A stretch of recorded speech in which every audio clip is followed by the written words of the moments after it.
안녕하세요. 가스펠교회 청소년부 여러분. 오늘은 우리 7월 19일 청소년부 예배를 영상으로 같이 우리 하나님께 드리는 시간이 됐으면 좋을 것 같아요. 우리 함께 사도신경으로 우리의 신앙을 고백하면서 함께 하나님 앞에 예배하도록 하겠습니다. 전능하사 천지를 만드신 하나님 아버지를 내가 믿사오며 그 외아들 우리 주 예수 그리스도를 믿사오니 이는 성령으로 잉태하사 동정녀 마리아에게 나시고 본디오 빌라도에게 고난을 받으사 십자가에 못 박혀 죽으시고 장사한 지 사흘 만에 죽은 자 가운데서 다시 살아나시며 하늘에 오르사 전능하신 하나님 우편에 앉아 계시다가 저희로서 산자와 죽은 자를 심판하러 오시리라. 성령을 믿사오며 거룩한 공회와 성도가 서로 교통하는 것과 죄를 사하여 주시는 것과 몸이 다시 사는 것과 영원히 사는 것을 믿사옵나이다. 아멘.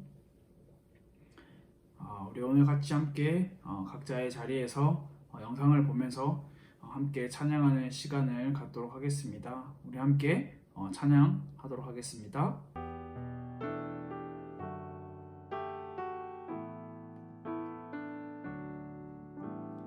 먼저 그 나라와 의를 구하라.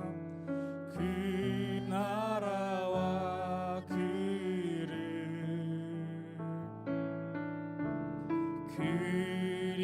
그리하면 이 모든 것을 너희에게 더하시리. 먼저 그 나라와 그 나라와 의를 구하라. 그 나라와 그를 그리하면 이 모든 것을 너희에게 더하시리. 한 번 더 고백합시다. 먼저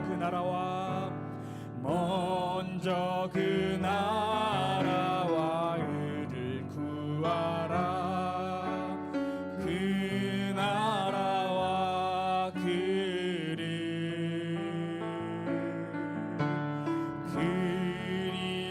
그리하면 이 모든 것을 너희에게 더하시리.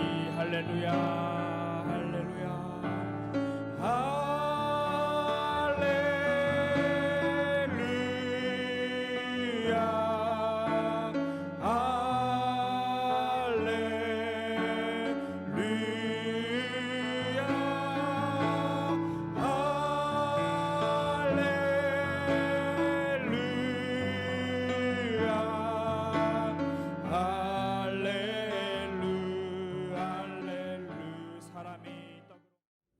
청소년부 예배를 위해서 우리 오정희 선생님께서 대표로 기도해 주시겠습니다. 우리 함께 다 같이 기도하도록 하겠습니다. 함께 기도하겠습니다. 하나님, 감사와 찬양을 드립니다. 많은 사람 중에 우리를 택하셔서 눈이 있어도 보지 못하고 귀가 있어도 듣지 못하는 이 최고의 복음을 듣도록 인도하여 주심을 감사드립니다. 하나님, 지금 이 시간도 모든 것 내려놓고 오로지 주만 바라보며 우리를 드리는 참 예배가 되게 하옵소서. 하나님, 말씀이 우리네 마음과 생각 속에 묻히사 삶에 스며들게 하옵소서. 하나님, 청소년 시절에 하나님을 올바르게 알고 믿고 주를 바라며 오늘의 은혜가 우리의 힘의 원동력이 되게 도와주옵소서. 하나님, 오늘 예배도 영광 받으시옵고 말씀 전하는 전도사님께 성령 충만케 하사 모든 것 위에 최고의 말씀의 힘이 되게 도와주옵소서. 하나님 감사합니다.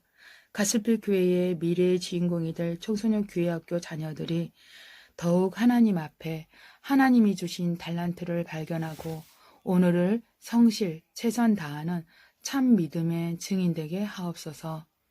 하나님 감사하고 이 모든 말씀 우리를 사랑하시는 예수 그리스도 이름으로 기도드립니다.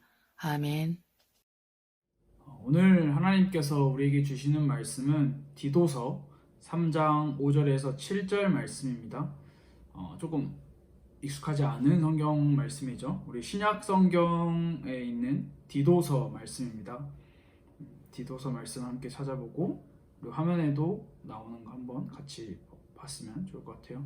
우리 디도서 3장 5절에서 7절 말씀을 우리 한 목소리로 함께 읽어보도록 하겠습니다. 시작.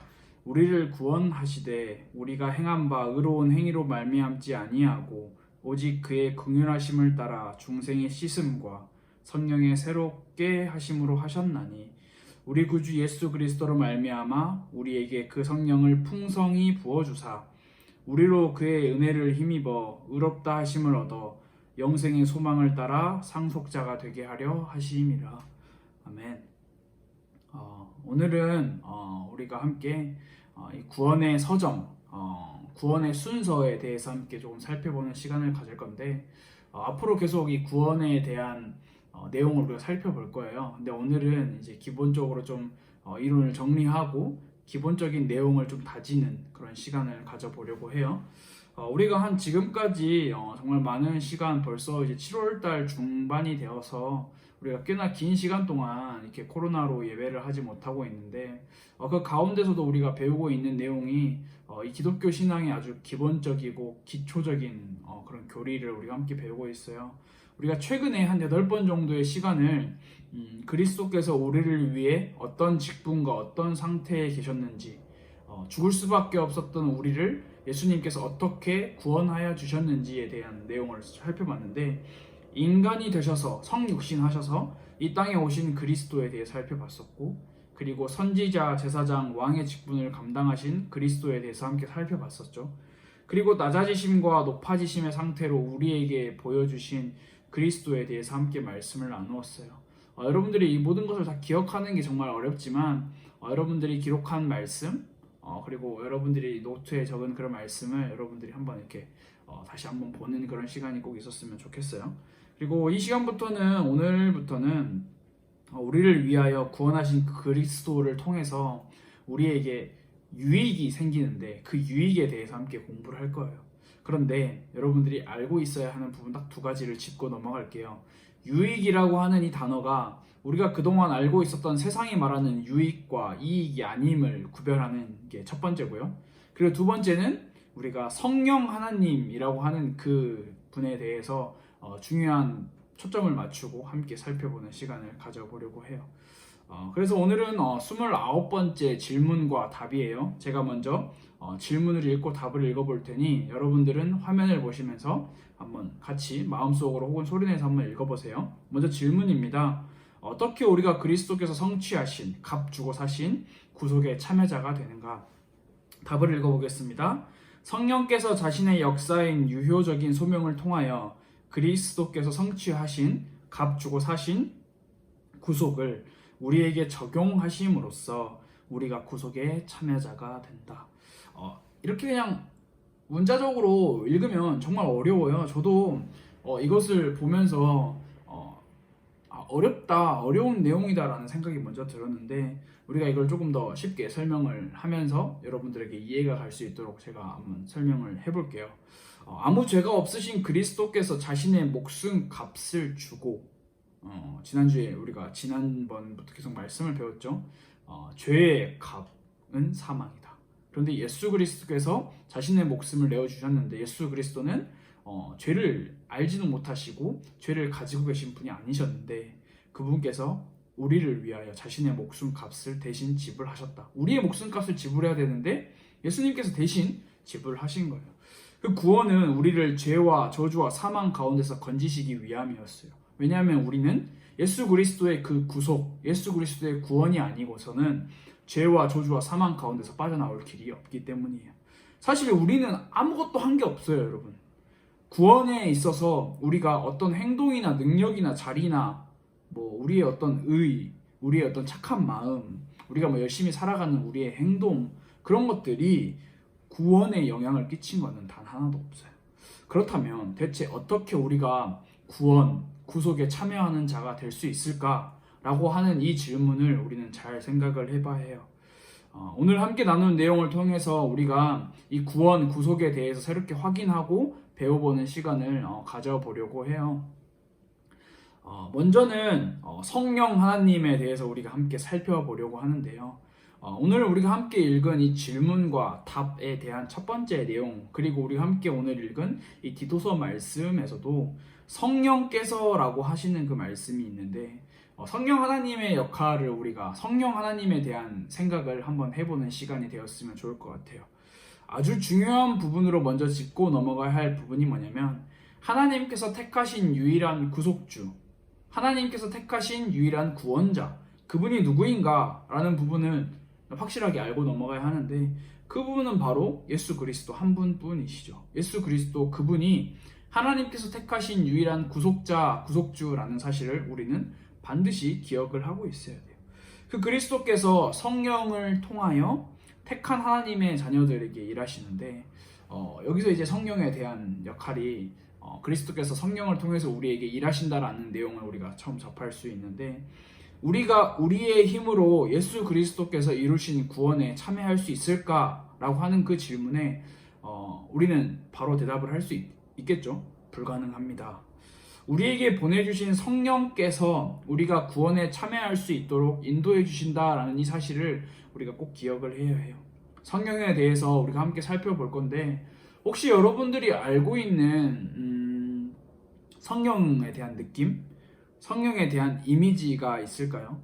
우리가 직접 만나서 예배를 드리면 이렇게 서로 대화도 하고 커뮤니케이션도 하고 여러분들의 표정도 이렇게 같이 보면서 대화를 하겠지만, 사실 지금은 좀 그런 부분이 어려움이 있죠. 여러분들이 알고 있는 성령 어떤 느낌인가요? 흔히 많은 사람들은 이렇게 이야기를 하기도 해요. 얼굴이 밝고 긍정적인 기운이 가득하면 성령이 가득하다, 성령이 충만하다. 또는 예언을 하는 사람들을 보면 성령이 가득하다, 성령을 받았다라고 이야기를 해요. 그런데 여러분, 성령은 어떤 에너지나 신비한 기운이 아니에요. 근데 많은 사람들이 신비한 기운과 에너지로 오해를 하는 경우가 많아요. 성령은 매우 인격적인 분이에요. 인격적이다, 이 말은 우리 이 인간, 우리 사람인 우리가 우리 사람과 사람 간에 교제를 하고 관계를 맺는 것처럼, 성령 또한 우리가 성령과 우리가 인격적인 교제가 필요하고 인격적인 교제를 하신다라는 것을 우리는 생각을 해볼 수 있는데요. 우리가 성령을 인격적인 하나님으로 우리와 교제하시는 분으로 알지 못하면 정말 많은 오해가 생기게 돼요. 어떤 오해가 생기냐면 이런 오해죠. 예를 들어서 내가 어떤 일을 하려고 해. 그런데 그 일에 대해서 힘들고 어려움이 막 나한테 막 밀려와. 내가 하고 싶은 대로 잘 안 돼. 그러면 내 안에 성령이 함께 하지 않는 것 같은 느낌. 반대로 내가 하고 싶은 일, 하고자 하는 일이 잘 풀려. 그러면 성령이 함께 하는 것 같은 느낌. 내가 힘들고 어려울 때는 내 안에 성령이 충만하지 않는 것 같은 느낌. 그럼 내가 힘이 막 나고 막 이렇게 모든 일이 다 만사 잘 풀리면 성령이 함께하는 느낌. 이게 가장 대표적인 오해예요. 잘못된 생각이에요. 여러분, 혹시 성령이 지금 여러분과 함께 계시지 않는 것처럼 느껴지나요? 그리스도께서 값을 주고 사신 그 구원을 하나님의 자녀들에게 그 성령께서 함께 하신다라는 사실, 그것을 우리는 꼭 기억할 필요가 있어요. 그리스도께서 값을 주고 사신 하나님의 자녀들, 그리스도께서 값을 주고 사신 그 구원에 참여하게 되는 하나님의 자녀들, 성령께서 일하시기 때문에 우리가 참여할 수 있는 거예요. 성령께서는 능력과 영광에 있어서 성부 하나님, 성자 예수님과 동등하세요.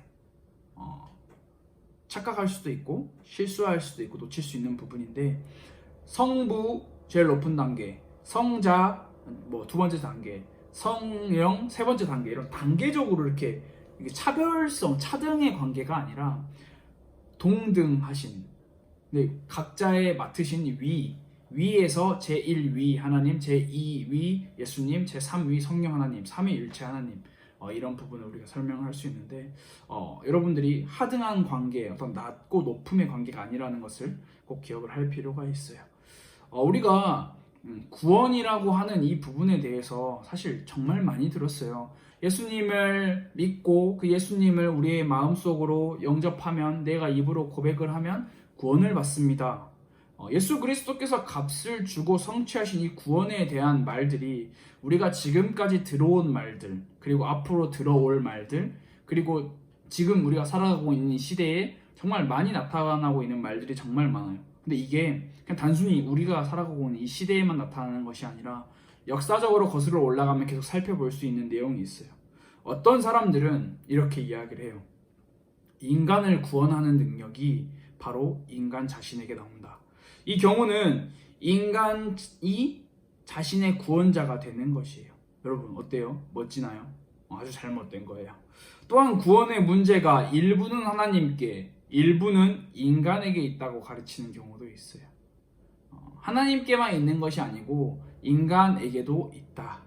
이러한 내용을 가르치고 전파하는 사람들의 부류를 살펴보면 대부분 성령의 사역, 성령의 존재하심을 인정하지 않는 경우가 정말 많아요. 우리가 대표적으로 가장 익숙하게 알 수 있는 내용이 바로 카톨릭 교회가 있는데, 이 카톨릭 교회 천주교라고 생각을 할 수가 있죠. 이 카톨릭 교회는 뭐라고 이야기를 하냐면, 하나님이 인간을 구원하시려면 인간의 협력이 있어야 된다라고 이야기를 해요. 다시 말하면 인간의 도움이 있어야지만 하나님께서 인간을 구원하실 수 있다라고 이야기를 하는 거예요. 여러분 어떻게 생각하세요? 인간의 도움이 없으면 하나님이 인간을 구원하지 못하실까요? 잘못된 오류죠. 카톨릭 교회는 이러한 주장을 내세우면서 자꾸만 무엇을 더하고 덧붙이려는 시도를 정말 많이 해요. 그게 지금 카톨릭 교회가 자리 잡고 있는 잘못된 내용이고 잘못된 신앙인데요. 신앙이라고 하는 것에 카톨릭 교회가 행위를 이렇게 덧붙여요. 그리고 그리스도, 예수 그리스도, 유일한 구속주 되신 예수 그리스도의 마리아를 덧붙여요. 그리고 오직 하나님의 말씀, 유일한 성경의 전통을 덧붙여요. 이게 바로 지금 우리가 살펴보고 있는 이 카톨릭 교회의 현실인데요. 구원이 하나님에게만 있지 않고 인간에게도 있다. 구원이 예수 그리스도의 그 값주고 사신 그 구속이 있는 것이 아니라 마리아를 통해서도 받을 수 있다. 구원이 오직 유일한 하나님의 말씀, 성경이 아닌 전통에 의해서도 허락될 수 있다라고 이야기를 하는 거예요. 여러분 근데 주의해야 돼요. 그러나 개혁주의 신앙, 우리가 믿고 따르고 있는 이 개혁주의 신앙은 분명히 구원에 있어서 인간은 전적으로 단 0.0000001%도 인간의 힘이 들어간 것이 아니라 전적으로 하나님께 의존한다고 가르치고 있어요. 처음부터 끝까지 구원은 하나님의 일이라는 거예요. 처음 시작부터 끝날 때까지 구원은 하나님의 소관이고 하나님의 손 안에 있다라는 사실이에요. 인간의 개입과 인간의 협력과 인간의 어떤 능력 또한 효력이 없다라는 사실을 우리는 분명하게 인지를 해야 해요. 그렇다면 여러분 여기서 한번 정리를 해볼까요? 인간의 능력으로는 도저히 구원에 참여할 수 없어요. 그렇다면 인간이 어떻게 구원에 참여할 수 있을까요? 앞서 이야기한 것처럼 성령께서 우리가 그리스도께서 값주고 사신 그 구원에 참여할 수 있도록 우리를 인도하신다는 사실이에요. 우리가 앞으로 이 구원의 순서, 구원의 서정에 대해서 함께 구체적으로 살펴볼 건데, 오늘은 기본적으로 한번 순서만 짚고 넘어가 보려고 해요. 여러분들이 한번 화면을 보면서 잘 들어보세요. 첫 번째는 유효적 소명, 그리고 회심, 그리고 칭의, 그리고 양자, 그리고 성화, 그리고 영화. 이게 바로 구원의 순서, 구원의 서정이라고 하는 건데요. 혹시 여러분들 이 중에 들어본 말 있어요? 처음 듣는 말인가요? 괜찮아요. 앞으로 우리가 이거에 대해서 구체적으로 살펴볼 거예요. 근데 여러분들이 한 가지 알고 있어야 되는 부분이 뭐냐면, 이것은 어떤 연속적인 단계를 묘사하거나 시간적인 흐름으로 생각을 하지 말고 논리적인 순서로 생각을 하면 좋을 것 같아요. 이게 뭐 이거 다음엔 이거 다음엔 이거 이런 개념이 아니라 이게 동시에 일어나는 경우도 있거든요. 앞으로 구체적으로 한번 살펴볼 건데, 혹시나 여러분들이 이 영상을 통해서 말씀을 듣다가 궁금한 게 생긴다라면 저에게 바로 연락을 하세요. 메시지를 하든지 전화를 하든지 카톡을 하든지 여러분들 연락을 해서 저한테 물어보세요. 그럼 제가 여러분들에게 또 연락을 하면서 알려주는 그런 방법도 있으니까요. 우리가 구원의 문제가 인간에게도 있다고 하는 사람들 또한 근데 우리가 방금 전에 나눴던 이 과정, 이 순서를 이야기를 하거든요. 근데 뭐가 차이점이 있고 뭐가 다른 점이 있냐면 그들이 말하는 이 구원의 서정, 구원의 순서에는 결국에 사람을, 인간을 중심에 두고 있다는 거예요. 결국 그들이 말하는 거는 죄인이 자신의 능력과 의지를 가지고 옛 삶에서 벗어나 새 삶을 향해서 출발하는 것이 바로 구원의 순서이다라고 이야기를 해요. 여전히 성령의 역사를 부인하죠. 성령의 역사가 아니고서는 우리가 구원에 참여할 수가 없는데 여전히 자신이 옛 삶에서 내 힘으로 벗어나서 내 의지로 벗어나서 내 능력으로 벗어나서 내가 구원에 참여할 것이다 라고 이야기를 하는 거예요. 그러나 여러분 우리가 꽤나 많은 시간, 짧으면 짧은 시간, 길면 긴 시간을 우리가 함께 말씀을 나눴는데 성령 하나님이 어떤 분이신지 구원에 대한 관점이 어떤 관점이 나타나 있는지 살펴봤는데 여러분들이 사실 지금까지 우리가 배웠던 모든 것을 잠깐 내려놓고 딱 한 가지만 기억해야 한다면 이거예요. 죄인은 구원에 있어서 자신의 자연적인 능력 이외에 어떤 것도 필요하지 않는다. 쉽게 말하면 구원에 있어서 인간의 그 어떤 것도 필요하지 않다라는 사실이에요. 그리스도께서 값을 주고 사신 구원에 성령 하나님께서 우리를 참여하게 하세요. 우리의 힘이 필요한 게 아니에요. 우리의 모든 삶, 전생에는 성령 안에서 진행되어져 왔고 진행되어져 가요. 다시 말하면 성령 하나님의 도우심과 성령 하나님의 일하심이 없다면 우리가 구원에 참여할 수 있는 힘이 없다라는 사실. 여러분 이걸 꼭 기억했으면 좋겠어요. 우리 말씀을 정리할게요. 우리가 앞으로 이 그리스도께서 우리를 위해서 값주고 사신 이 구속에 대해서 배울 건데 성령 하나님께서 우리를 어떻게 이끌어 가실지 어떤 우리에게 유익을 주시는지 우리가 그 기대하는 마음으로 함께 말씀을 계속 나눠보면 좋을 것 같고요. 이제 7월달이 거의 끝나가고 있어요. 이제 여러분들도 곧 방학을 하겠죠. 우리가 한 8월달부터는 우리가 다시 교회에서 모여서 같이 상황인지만큼 마스크를 쓰고 함께 그렇게 예배를 드리는 그런 시간도 한번 생각을 하고 있어요. 여러분도 같이 기도해 주시고 우리가 얼른 현장에서 모여서 함께 예배하는 시간, 소통하는 시간을 가졌으면 좋을 것 같아요. 여러분 화면에 나와 있는 질문이 있습니다. 성령은 어떤 분이신가요? 그리고 구원에 있어서 죄인의 역할이 무엇인가요? 그리고 마지막으로 성경을 통해서 성령의 일하심을 깨닫게 되는 성경을 가까이 하는 성경을 읽는 시간을 가지자라는 말이에요. 여러분들이 이 질문에 대답해보고 한번 이번 주 일주일 동안도 실천해보는 그런 시간을 가졌으면 좋을 것 같아요. 우리 이 시간 함께 기도하도록 하겠습니다. 하나님 아버지 감사합니다. 우리를 사랑하셔서 성령 하나님을 통하여 우리가 구원에 참여할 수 있게 우리를 인도해 주신 하나님 감사합니다.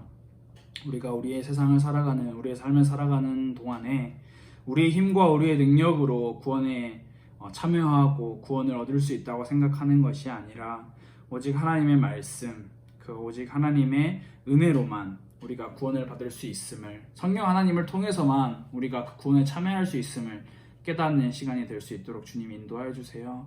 나의 이 죄인된 이 하나님을 떠난 우리의 원래 모습을 우리가 똑바로 바라보고 오직 하나님께만 의지하는 그런 신앙생활을 가지는 우리 청소년부 친구들과 교사 선생님들 될 수 있도록 하나님 인도하여 주세요. 우리가 속히 모여 함께 예배하고 하나님을 찬양할 날을 기다립니다.